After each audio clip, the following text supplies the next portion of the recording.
guys, I'm Michayla Ruth and this is my YouTube channel.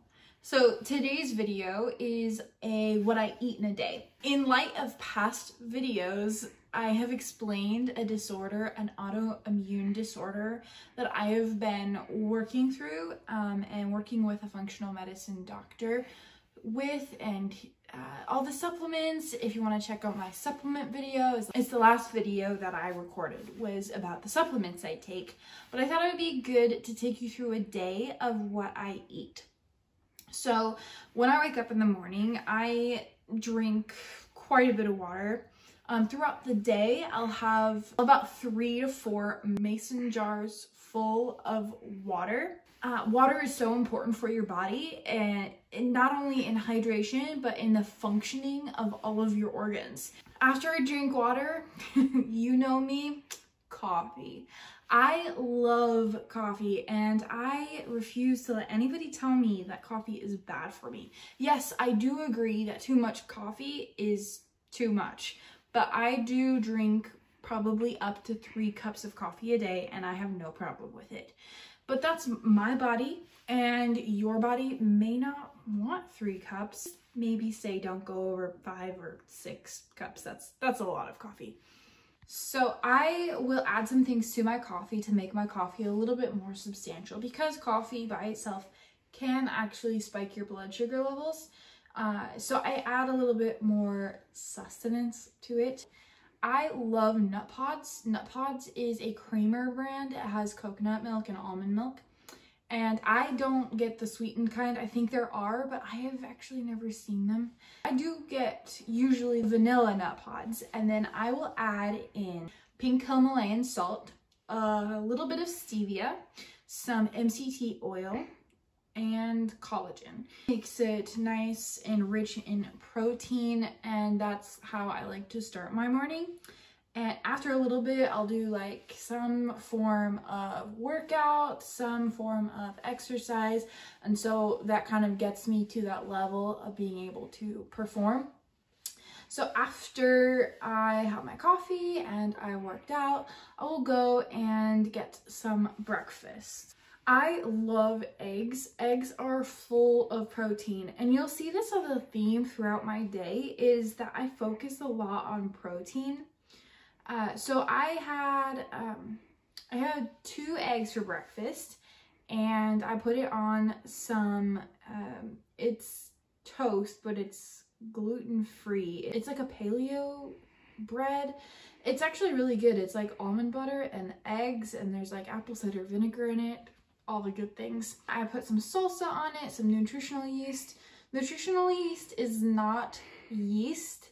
It is actually a form of vitamin B. And so I eat quite a bit of that because my body really needs vitamin B. This is a food source that you can put like on all your food, is nutritional yeast. So I'll sprinkle some of that on, and I sprinkle a little bit of black pepper, and voila, breakfast. It's time for a pick-me-up. Now, I usually grab another cup of coffee. I probably won't put protein powder or like collagen in it again, but I will put like the Nut Pods creamer, I'll put the stevia and a little bit of pink Himalayan salt. Did you know that putting a little bit of pink Himalayan salt, even in just your water, helps you stay hydrated? This time around, I chose matcha. Matcha is very good for inflammation and decreasing that inflammation. And so in eating an anti-inflammatory diet or anti-inflammatory foods, I choose matcha a lot of the time because it does that. Also, for some reason, I don't know if it's just me, but when I drink matcha, it's not just my head that's clear, it's like my eyes can see better. I feel like I should just drink matcha all day if I'm struggling with my eyesight. Maybe like matcha is the cure to blindness. But matcha is full of antioxidants, and so I just add some Nut Pods and some sea salt and some stevia to sweeten it, because matcha can be kind of bitter. After all my morning is gone and I'm getting hungry again, I'll eat lunch. Now, I do have the privilege of being at home because I do work on writing my book, and I do work on school, and I do work on helping my brother with school, that I am at home all day and I do have access to pots and pans. So you'll see me grab this pan and you'll see me throw some cabbage in it. I love purple cabbage, purple vegetables in general. Purple has such a high antioxidant rate versus the green in foods.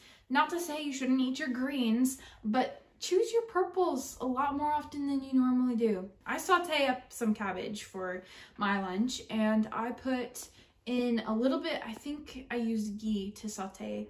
I change up these different fats that I cook with all the time, just, you know, to change it up and to get all of the nutrients. I cut up some tomatoes and I throw that into the cabbage, and I grabbed a couple handfuls of greens that I also had in the fridge. And on another pan, I got some salmon. And this was just frozen, and I thawed it out a little bit and plopped it on the pan. I didn't use much fat at all because the salmon is already pretty fatty and leaves some extra residue in the pan, so it helps it cook itself. And then after that, I just assemble it all, and I seasoned it with a little bit of nutritional yeast, some Himalayan sea salt, and I think I threw some liquid aminos in there to give it that Asian taste. If you're unsure about liquid aminos or any soy products, definitely check out coconut aminos because it's obviously soy-free.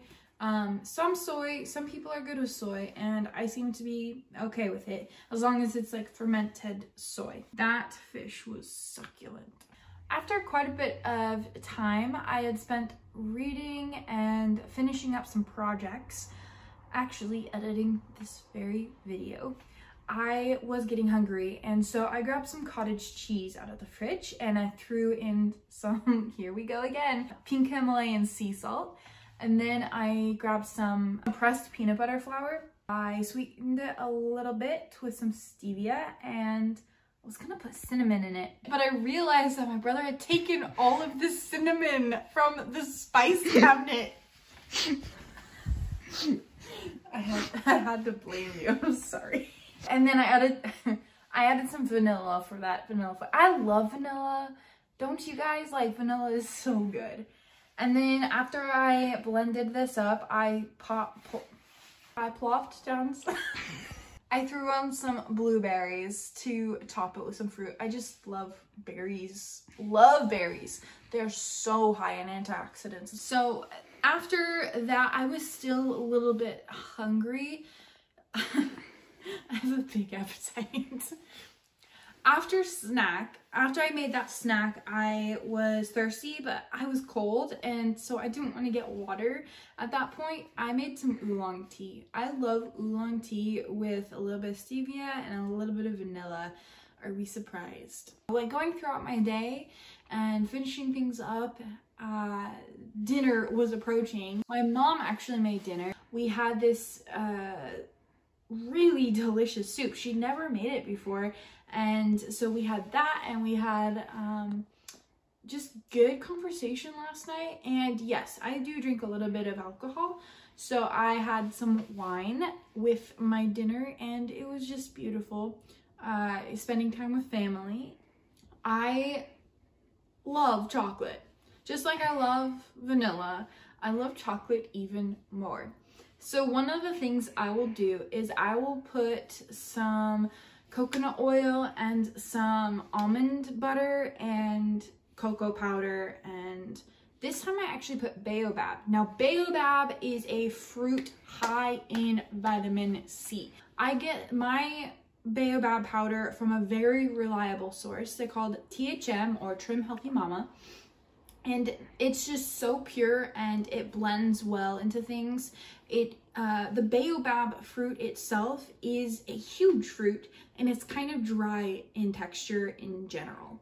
But they grind it up, they make a powder out of it, and then you can put it in smoothies and whatever. And so I added it to this like frosting, like fudge bowl that I make quite frequently, not every night, but quite frequently, and added that with some cocoa powder and some stevia and some sea salt. I think I even threw in a splash of vanilla. I kind of mash it up with a fork until it's like consistency of basically frosting. And I put it in the freezer for a couple minutes to just get like an ice cream almost texture. It's not ice cream, it's more like fudge texture by the time it freezes. It's just so good, and it's high in healthy fats, and healthy fats will actually help you sleep better. So that's why I like to eat that before going to bed. And sometimes I do struggle with sleep, so I drink some herbal tea. I get all different kinds, like usually chamomile based teas are good for me and help me to fall asleep and stay asleep. So that is what I eat in a day, and I hope that some of this information helps you. And if you have any questions, leave your questions and comments in the comment section down below. If you like this type of video, give it a thumbs up. If you are new, subscribe to this channel because you might find something interesting here in the next few weeks. Guys, thank you for watching, and I will see you next week. Bye.